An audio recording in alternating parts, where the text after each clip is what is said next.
Isn't it annoying when people just repeat the title in the first 5 seconds? I'm gonna show you how you can do the same thing on a pair of black or dark denim jeans yourself. And I definitely don't like long intros, so let's go. We're gonna need some things. I'll put a list of these things down in the description below. Start with your jeans right side out as if you were gonna wear them, and the first thing I wanna draw those moist eyeballs to is this factory hem. Normally you wanna keep this if you've got some blue jeans and you wanna preserve that worn in look. But yo, these jeans are darker than Flavor Flav, so we've got the option to just make a brand new hem here. And I'm gonna take off 2 inches or 5 centimeters from these jeans. If you don't know how much you want to take off, just roll them up and try them on with some shoes. So what do we do now? Do we just measure 2 inches or 5 centimeters from the very bottom of our jeans and then chop that thing off like Lorena B did? I mean, yeah, you could, but then you'd be confidently wrong. Because remember, we're creating a brand new hem, and that new hem, it's gonna need some fabric. If we cut exactly where we want our jeans to finish, we'd have nothing left to work with. I'm SD, and if you're new, I show guys like you how to tailor their own clothes at home. But hold on, you've been warned, because it's the most addicting thing in the entire world. So if you're up for the challenge, be sure to hit that subscribe button. Again, you've been warned. So I'm gonna measure from the very bottom of my jeans and mark at that new finished length at 2 inches or 5 centimeters. And we need to leave some extra fabric underneath here so that we can rebuild that new hem like the $1 Million Man. So now I'm gonna measure 1/2 inch or about 13 millimeters below that,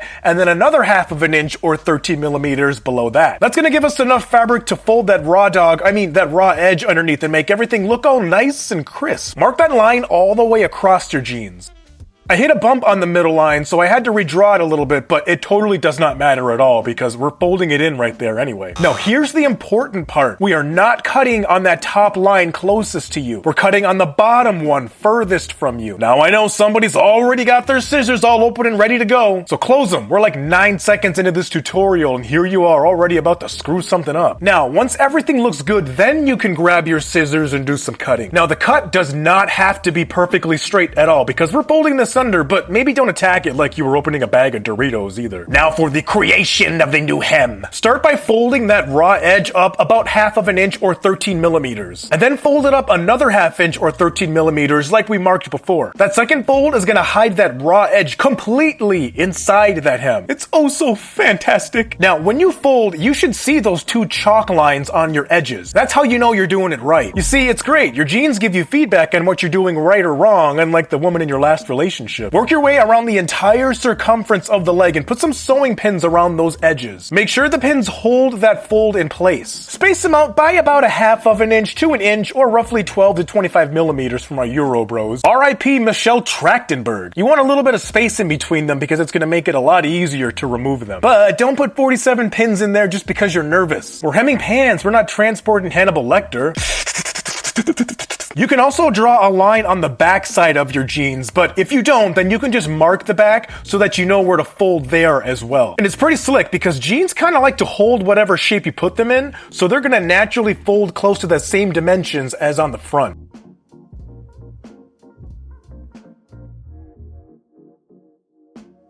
Now, does your sewing machine, does it look like this with this piece on it? Well, take that piece off so our jeans will fit. And slide that pant leg on there. Guide it gently, support the fabric, but don't be weird like me. The pants are doing a little bit of ogga for some reason. And get rid of that universal needle and upgrade that bad boy to a denim needle 100-16 for this. Use these settings on your sewing machine, which I'll also put down in the description. And yo, chill. You can get a used $40 sewing machine on Facebook Marketplace, no problem. Just make sure you use a denim needle. You're gonna start your stitch right after one of the side seams on the leg. Because, well, we're hiding the back stitch the same way that people hide bad decisions, off to the side where nobody looks. And even though we're using a denim needle, don't rush through this. You want to take your time. Your jeans aren't gonna settle for, oh, I was just nervous and you're so hot. Sew around the top of the new hem where you see that fold underneath, kind of poking out there. And don't stare at the needle like it owes you money. Watch the edge of the fabric and use the lines on your seam plate as your guide. This is what we got compared to our old hem, and make sure to give it a nice good iron and rock those bad boys like a boss. Now let's go learn how to tailor a t-shirt to go with these jeans. It's in the next video. I'll see you over there. SD out. See ya.